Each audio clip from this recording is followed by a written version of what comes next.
Good morning. Man, it's great to see you guys. And if you haven't received this yet, this is a gift from us to you.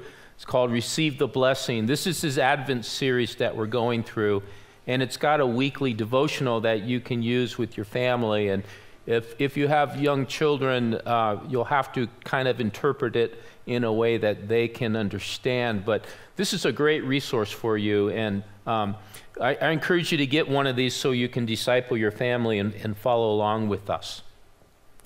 So as we get started, I want to start with a statement. And I just want to throw this out to you and let you take a swing at it, okay? The statement is that Jesus provides a path that leads us to a future with an eternal destiny. Okay, so just chew on that for a second. Why do I say that? Because Jesus himself did. If you look at John 14:6, Jesus said, "I am the way and the truth and the life." Then he says, "No one comes to the Father except through me." Now I know in today's culture, that kind of statement is difficult for a lot of people to chew on and to swallow, because it seems so exclusive. It seems kind of arrogant that a Christian would say that Jesus is the only way. But the reality is, Jesus himself is the one who said it.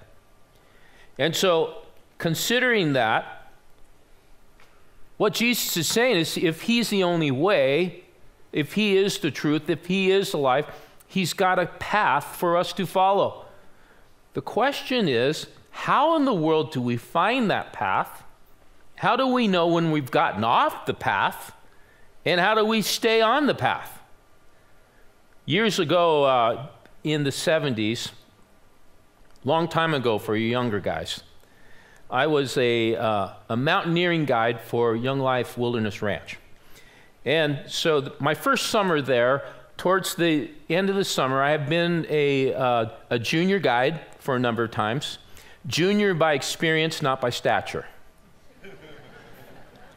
Because I'd still be a junior guide. And so this one fateful week, they said, "Kirk, we're going to allow you to be the head guide of this trip.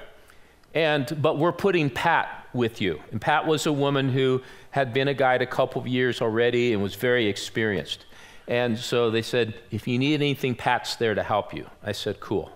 So we were given the assignment that we were going up in the Wiminuche Wilderness area down south in the San Juans, that we were going up this valley called Little Squaw. And we were supposed to go over this ridge and drop into Big Squaw and then come back out. So we were kind of making this loop. Piece of cake, right? I'd never been on this route before. So we started out, put our backpacks on, and there's this path that was well worn, beaten down, and you could be a blind monkey and stay on this path. And so we're going, and we went up a few miles the first day. We made camp and got up the next morning, and we're going. And our goal was that day to go over the ridge and drop down into Big Squaw. So we're going up this path, and I hear this voice behind me. It's Pat. And she goes, "Kirk, do you think we should look at the map?" I go, "No, I got this. There's a path here. It's pretty obvious where the path is going." And she goes, "Are you sure?" I said, "Yeah, this is okay." And so, because I didn't see any other paths that were going off in any other direction, and I could see that the valley went forward towards the south, and then it kind of cut to the west, and then it came to a U at the end of the valley. We would go over that hump, over that, and drop down into the next valley. Piece of cake. So we're going, and we're coming towards the end of the valley, and you could see the ridge, and it kind of came in a U shape around us. And up on the ridge to the left, there's an individual man. And he's going, "Hey!" And he's waving at us. And so go, that's weird. So we stopped, and he comes meandering down the hill, and he goes, where are you guys going? I said, well, we're going on this trail, and we're going to go up that ridge and drop down into Big Squaw. He goes, you'll never make it that way. I go, what are you talking about? He says, if you continue to go that way, you come to these rock cliffs. And he said, there's no way for you guys to get down. You're going to die. And Pat's elbowing me in the ribs. Now, I'm sure none of you guys have never been with your wives in a city that you've never been before because you knew where you were going, you never got lost, right? We don't need to ask for directions. When I stop to ask directions, I send in Jane to ask. So anyway, it was kind of like this guy was like an angel that God sent to show us that I was greatly confused and I was leading our whole group in the wrong direction to our own demise. And Pat was thinking, thank God that guy was there. But isn't this what we do in life? Really? When we think about this, how many of us are going on this well-worn path that many have gone before us, that everyone's saying this is the path to go, and we're just blindly following this path, but do we really know where we're going? Is there a moment in our life that we need somebody up on the ridge that's saying, hey, consider going this way? Well, you know what? That's exactly what God did for us. He sent Jesus. That God became man, and he came to live among us to show us the way, the truth, and the life. It's like God was up on the ridge, and he's going, you guys, this is the way that I prescribed. Take this path. And the challenge for us is to hear that voice. You know, as many of us, as we continue on this path that we think is the right way, and as we come to this ledge that just drops down in this great cliff, where it seems like there's no hope, it seems like we've come to the end of the road, and all is lost, and all that we've worked for all of our lives has come to nothing. Unfortunately, what many choose to do is to step off that ledge to their own demise. Many of us don't know there's an alternative. Many of us don't know that there's another route that we can take. But when we're standing on that ledge and we're looking down, isn't it common for us to be filled with great fear? Fear is a reality, an experience of life that I think there are those moments in all of our lives that we face great fear. It may be existential fear, that maybe you have this medical condition and you know what is coming in the near future for you, and you're filled with great fear and great dread because you don't know what's on the other side. Some of us have economic situations that we may be struggling with unemployment. You're finding difficult to find a job that pays enough to be able to support yourselves and your family. And you're filled with great fear. Are we going to lose everything in the process? Some of us are filled with great fear because of conflict in relationships. And you can't face the challenge of gaining understanding as you face these differences between two people, and because of the fear, you avoid being engaged in conversation to understand and to gain acceptance and forgiveness. That's the path that leads to true intimacy and trust.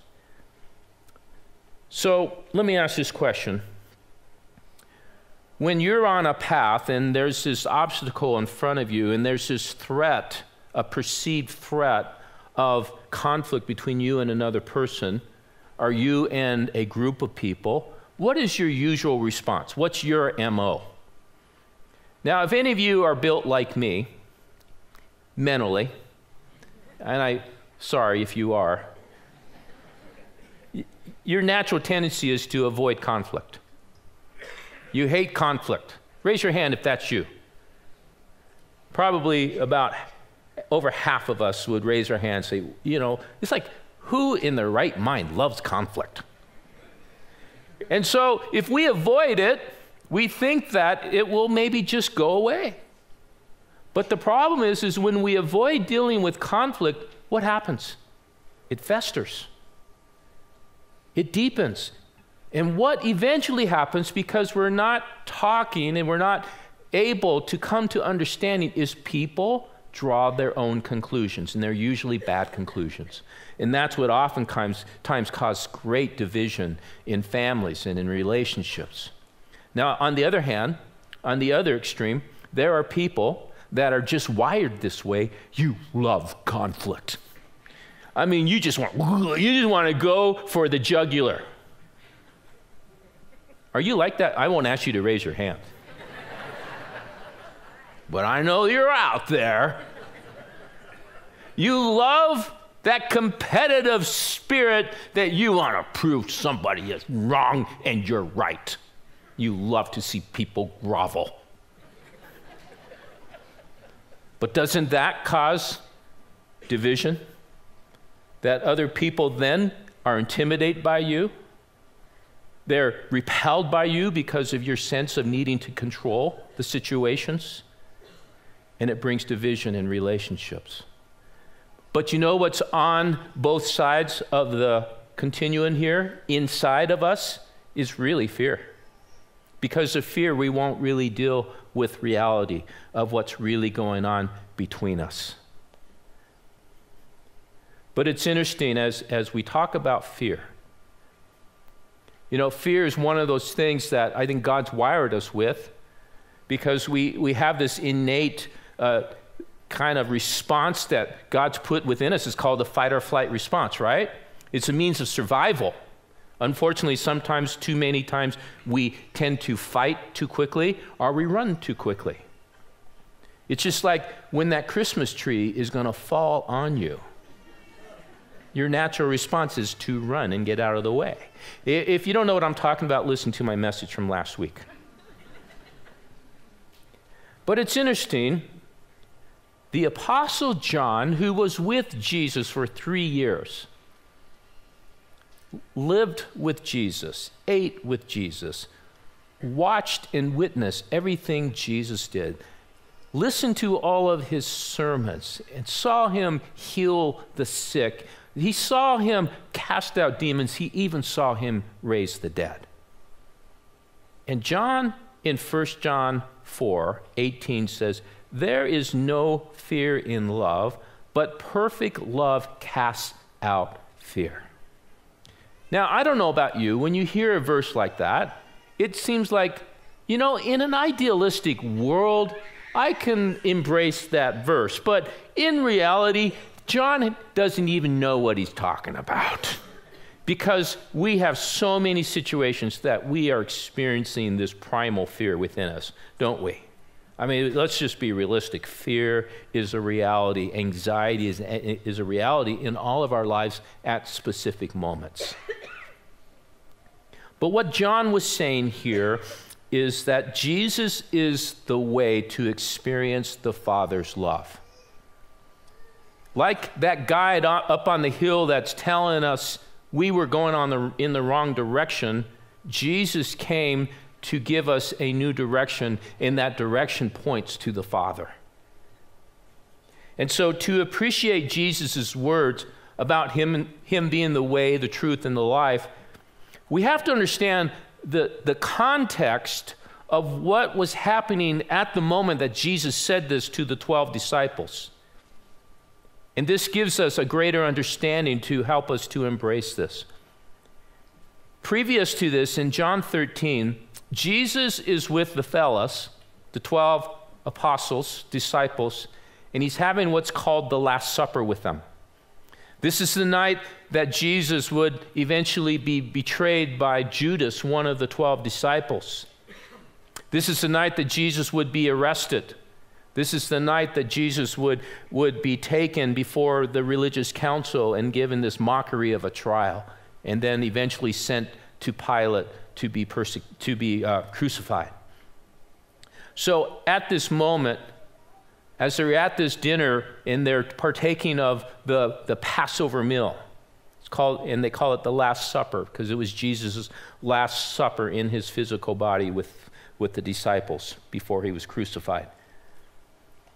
You know what Jesus does? He wraps a towel around his waist and he kneels down, and one by one he washes the disciples' feet.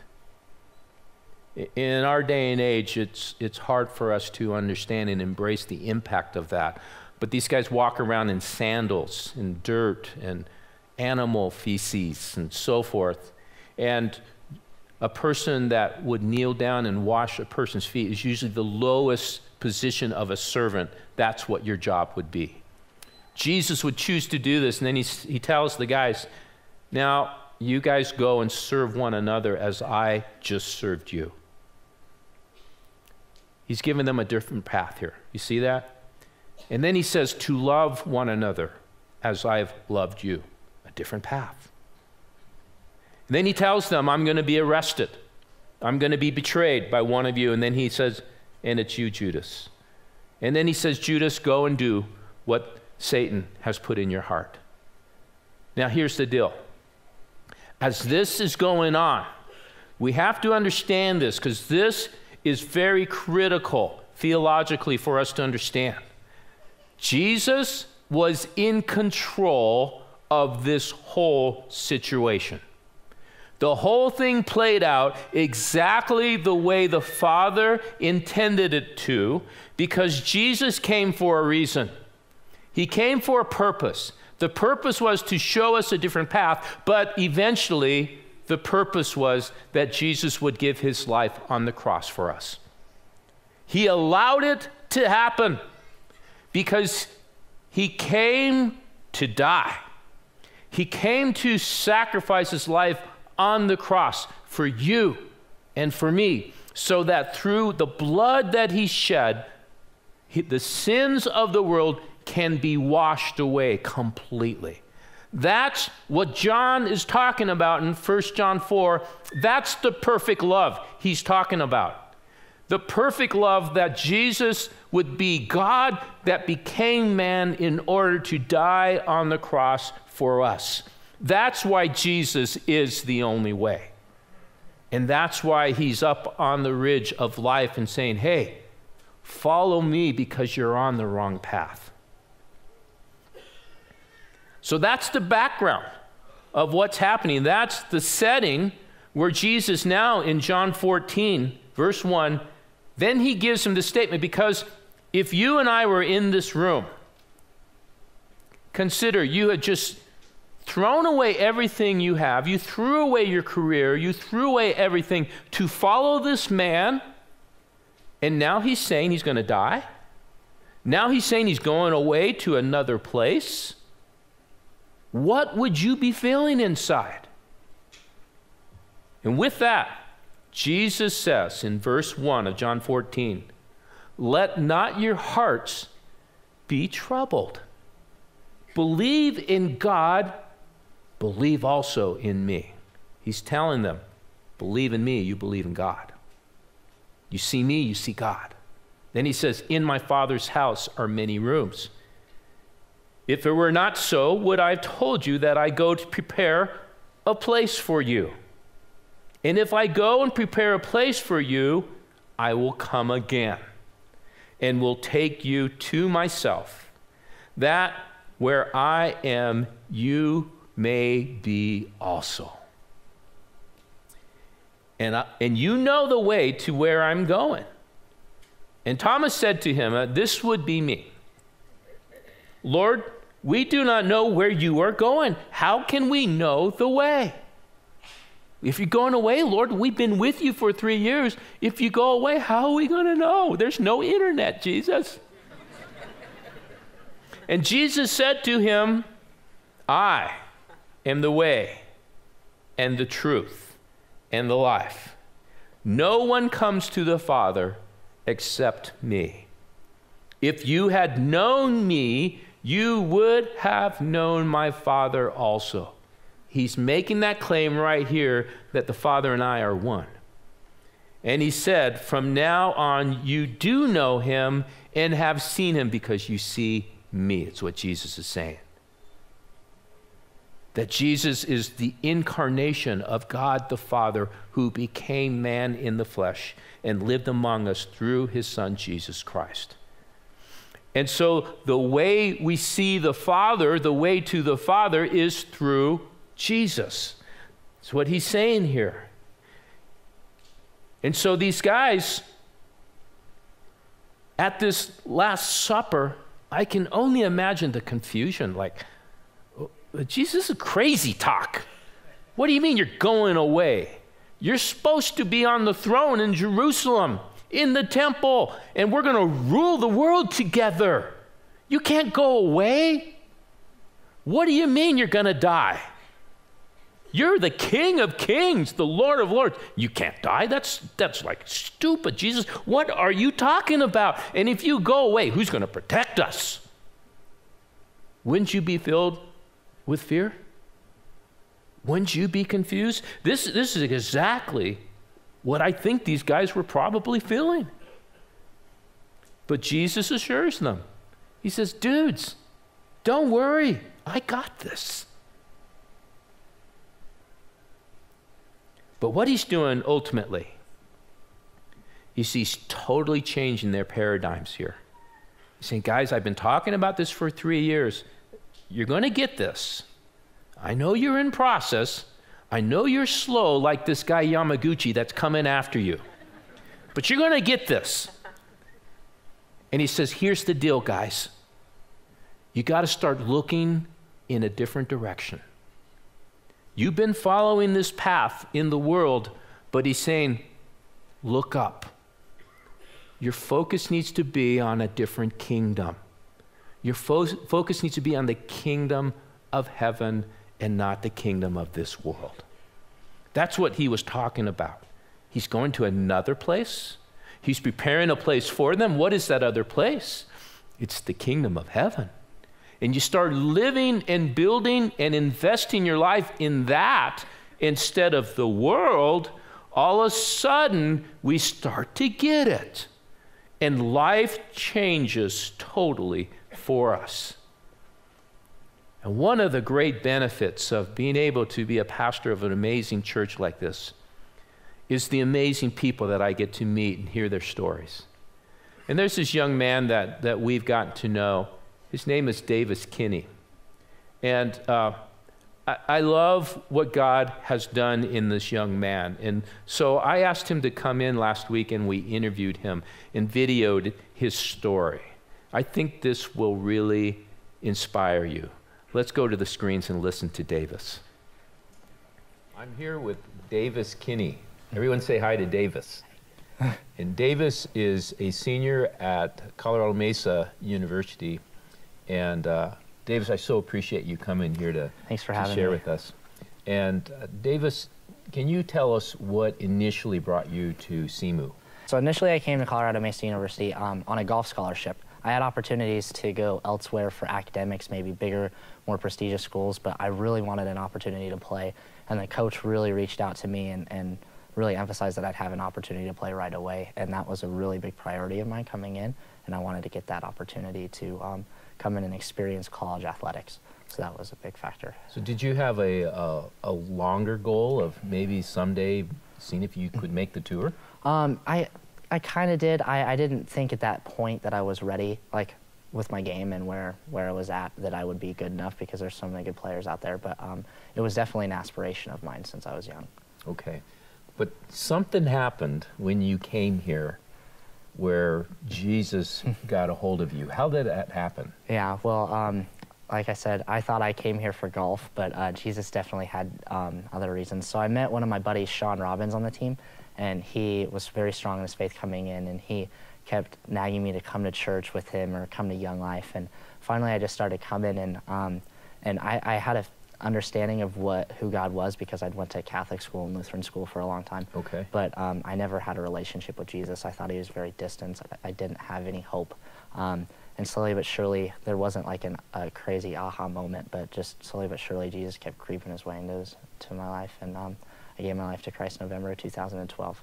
November 2012. Yes, sir. So you've been following Jesus for 2 years and 1 month. Yep. That's awesome. It feels like a lot longer than 2 years, but it's been great. Well, when you're young, it seems like a long time. Yeah.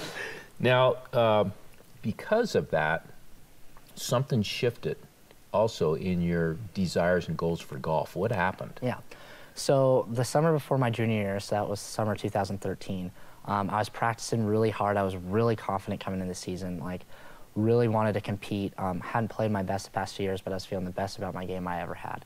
And came in and played in the Rocky Mountain Open the week before school and played absolutely terrible and was just felt extremely defeated, extremely just very tired and worn out from it. And then the next week I played 2 bad rounds of qualifiers, and I just had this really strong feeling.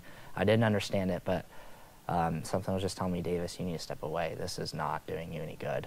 And I fought it for only about an hour. It was crazy. I was just like, why do I need to do this? Like, this is my life. This is essentially my identity was placed in it. And so and that's key. Your identity was in it. Yes. If I played good that day, my life was wonderful. If I played bad, I just wanted to lock myself in my room. So after that, about that hour, I just felt this presence of God, just the Holy Spirit just coming upon me and saying, Davis, this is for your better. And I thought it'd be so much harder, but God essentially just changed my heart to not want to compete anymore. And so I could actually do more for his kingdom and less for myself. Okay. Did you change your direction with being on the golf team? Yes, what absolutely. decision did you make? So I decided from that point, I went to talk to my coach and decided that I wasn't going to compete anymore, and that's not where where I want to go with my life. And so I decided from that point, now that I had that more free time, to be able to commit myself to ministry and volunteering through Young Life and being a big part of that, because I just started to become introduced to that a few months beforehand. So, and like I said, God really changed my heart in that and made me lose my desire to compete and lose my desire for self-glorification and more for his glory through that, and filling me up more through helping kids and being involved more in an awesome community. That's great. And so since you've been doing that, what have you seen different in your heart? Just the desire to serve more and not for life to be about myself. A lot of the time, when I was playing golf, it was all about me. It was my regimen. I'd get up and work out hard, then I'd go to the course all day, then eat dinner and go to bed. You have to be that way to compete at that level. It was all about myself, and it gave me an opportunity more to give my time to other people, to other things that weren't so selfish. And then, so where do you see God kind of directing your path now from here, because you're going to be graduating in June? Yeah, I'd love to do something in ministry. I'd love to actually get involved with college golfers that were in my place, that have placed their identity so much in golf, in their score, in their performance, and to be able to walk alongside them and say, I've been there, and I'd like to show you something that's going to give you some actual hope. And point them to Jesus as well. Absolutely, yes. That's awesome. Well, Davis, thank you for sharing this with us. And the amazing thing to see is how God has given you a new path, that now you have eternal purpose in your life. Absolutely, that's all what it's all about. And you feel much more fulfillment and joy from that. Tenfold, 100-fold. Now you can go play golf for fun. Yeah, and I can actually enjoy it. It doesn't feel like a job. Yeah, you can go play with your pastor. Exactly. Okay, thanks, Sweet. bro. How many shots are you going to give me? Isn't that great? Let's give it up for Davis.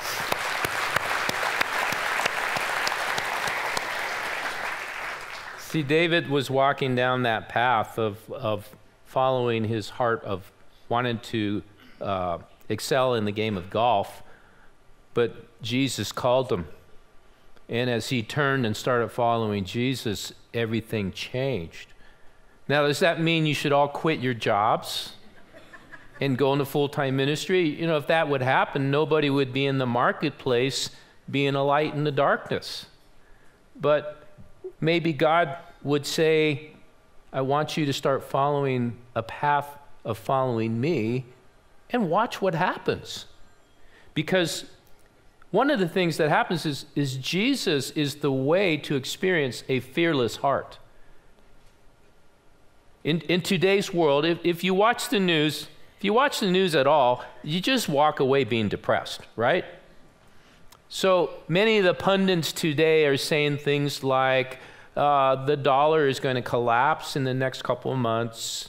We're going to see an economic collapse globally that is unprecedented.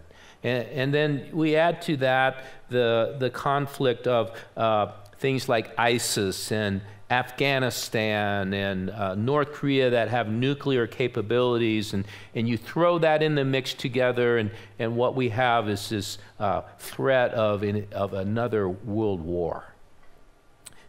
You know, you just listen to this kind of stuff.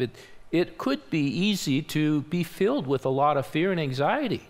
But if we would bring it down to the micro level, I know that there are many people in your lives right now that, because of the circumstances of what you're involved in and what's going on in your life, you are filled with real fear. That some of you are facing some medical issues that could have significance of your physical well-being. Obviously, that would bring great fear in us. Am I going to die? And if so, how soon? We're all going to die. But some of us, it's going to happen quicker than others. Others, you got financial situations and you got bills that are piling up and you don't see any hope of anything changing in the near future. And so you can't even think about Christmas right now because you can't even pay your bills. We have a family here that they had a fire in the shed of the house they're renting, and it burned their house, and they're without a home right now. And they don't even know if they're going to be able to get all their stuff back because there's possibility of contamination with asbestos. And so do they have fear like, are we going to be able to rebuild our life? Some of us are in relational issues, and there's the challenge of these relationships having so much stress and so much conflict that you feel like your relationship is at the end of the cliff and you have no hope. But is it possible that God would be saying, I want you to turn and look to me. And as you look to me, I'll show you the right path. So let's go back to the disciples.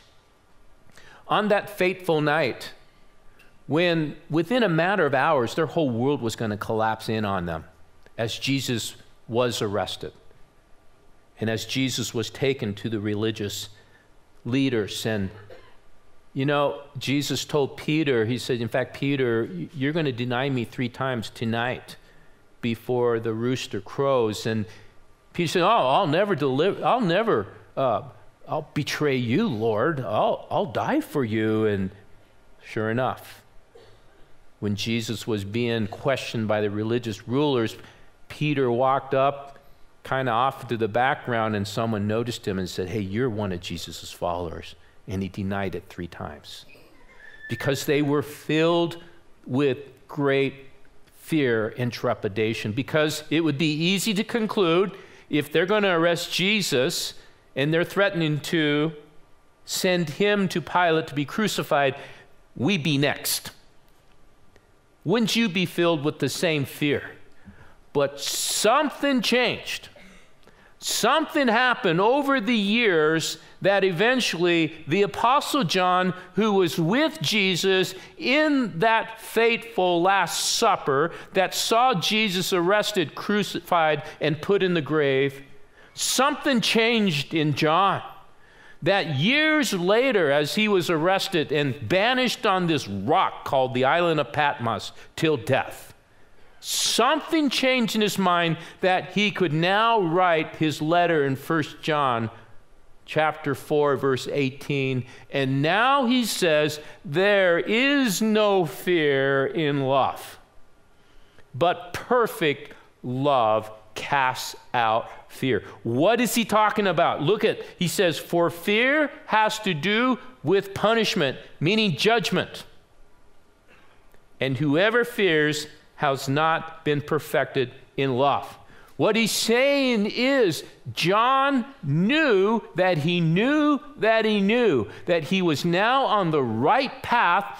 He was following Jesus to the Father because of what Jesus did on the cross, his perfect and complete sacrifice on the cross.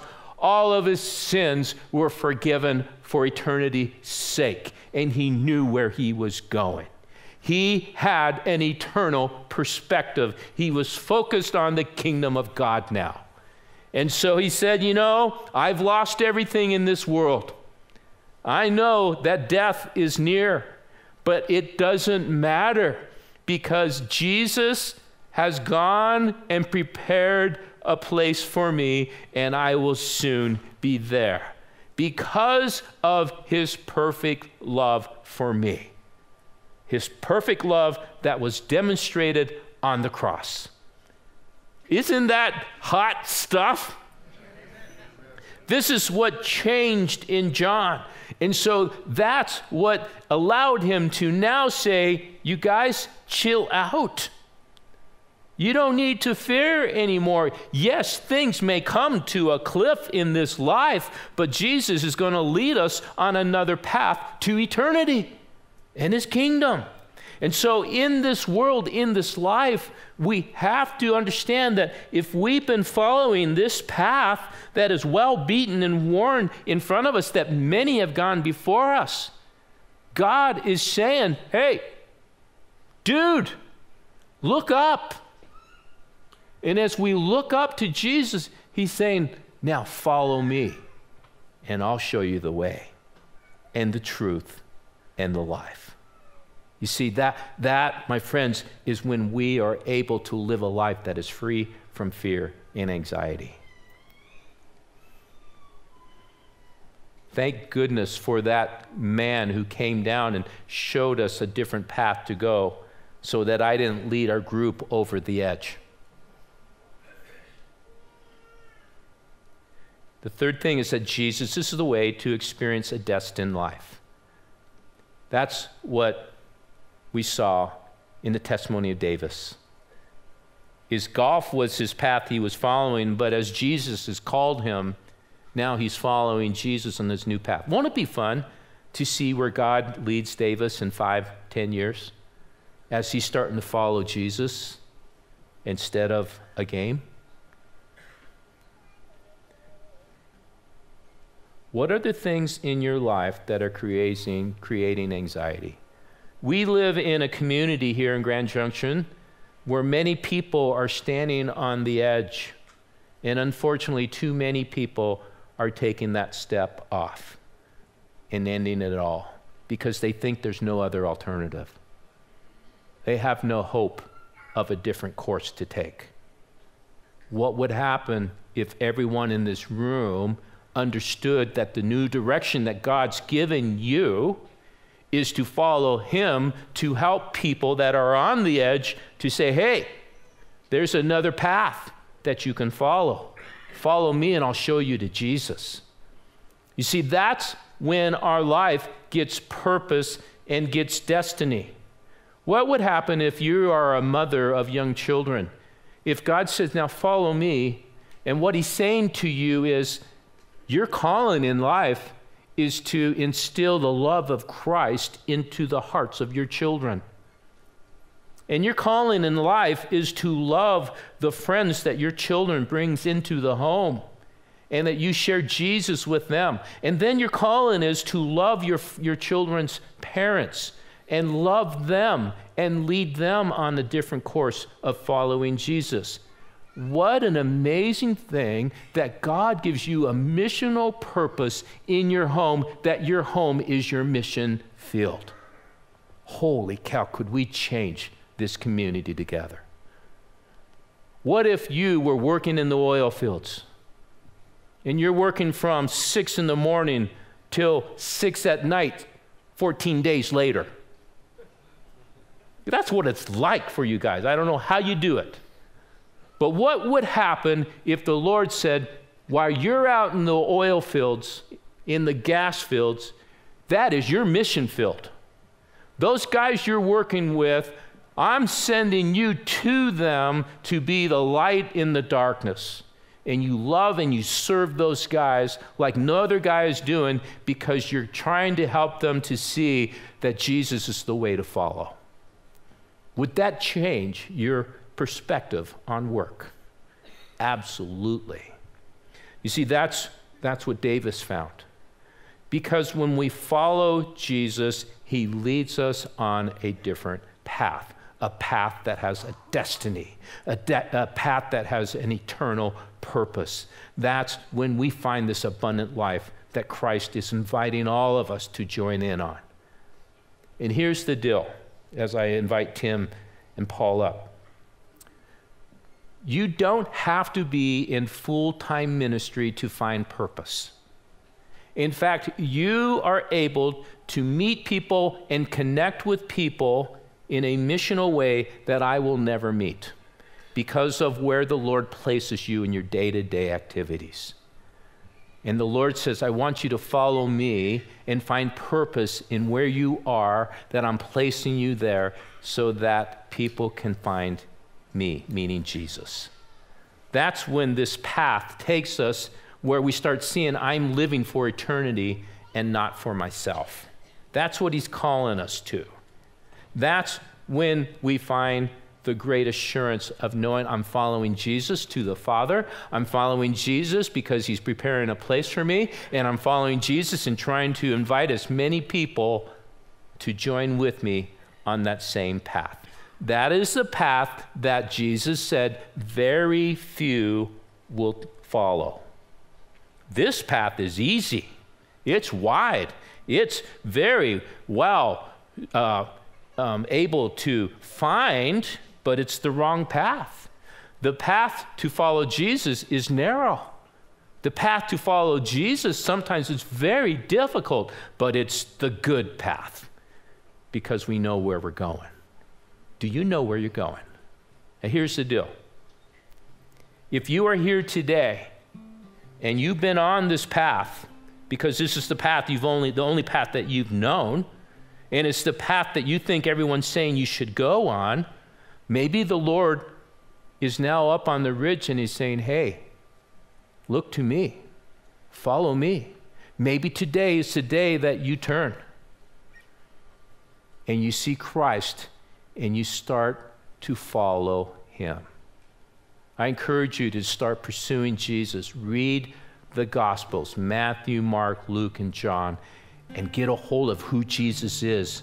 Get a hold of what he said. Get a hold of what he did, and get a hold of what now he's calling you to, and start following him. Because then you follow him to that place where he's prepared a place for you. The second thing is that there are people here that you think you've been on the right path. You're studying the Bible. You're studying theology. You've been raised up in the church, and you know all this stuff about God and doctrine. But you've been following this path, and Jesus is going, yoo-hoo, over here. And this is exactly what Jesus was talking about in the book of John, chapter 5, verse 39. This may speak to some of us in this room. Jesus said to the religious guys now, you search the scriptures because you think that in them you have eternal life. And it is they that bear witness about me, meaning Jesus. Yet you refuse to come to me that you may have life. We become so religious in pursuing the things that we think are the right things to pursue that we leave Jesus out of the picture completely. And Jesus is saying, turn to me. Seek me. Let my love fill your heart. Be absorbed in my perfect love. And what happens is his love transforms this, our heart.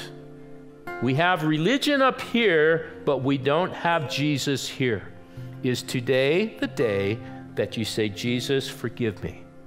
I've been pursuing the wrong thing. I've been pursuing knowledge, but I don't know you right now. Come into my heart. So as we sing this last Christmas carol that Tim and Paul just so marvelously wrote here, or created this great song. It's an old carol. I'm trying to say it's an old carol that they put in a cool way. I want you to consider the path you're following, and are you following Jesus to the Father? If not, maybe this is a time that you pray, Lord, help me follow you today. Just stay seated and meditate on these words.